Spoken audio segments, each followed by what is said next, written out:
যদি কারোর সন্তান মারা যায়, ছোট বাচ্চা মারা যায়, নবী করিম সাল্লাল্লাহু আলাইহি সাল্লামের হাদিসের আলোকে তার জন্য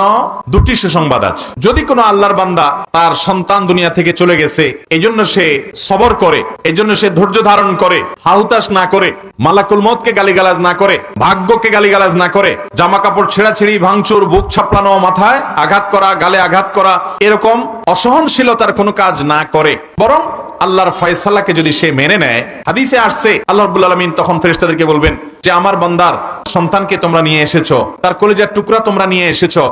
সন্তান হারানোর পর আমার বান্দার অবস্থান কি? কোন কোন নেককার বান্দা যারা সবর করতে পারেন, যারা আল্লাহর ফয়সালা রাজি থাকেন, তাদের ব্যাপারে ফেরেশতারা বলবে আল্লাহ আপনার বান্দা আপনার ফয়সালায় সন্তুষ্ট হয়ে বলেছে, আল্লাহ দিয়েছেন, তিনি আবার নিয়েছেন, অতএব আমি আল্লাহর এই সিদ্ধান্তকে স্বাগতম জানাই। নবী সাল্লাল্লাহু আলাইহি ওয়াসাল্লামের এই হাদিসে বলছে আল্লাহ তাআলা তখন ফেরেশতাদেরকে বলবেন আমারে বান্দা যেহেতু সবর করেছে, তোমরা সাক্ষী থাকো, আমি তাকে জান্নাতে একটা প্রাসাদ দিব যেটার নাম হলো বাইতুল হামদ বা প্রশংসার ঘর। যেহেতু সে আমার প্রশংসা করেছে, তাকে আমি এরকম একটা মর্যাদা দিব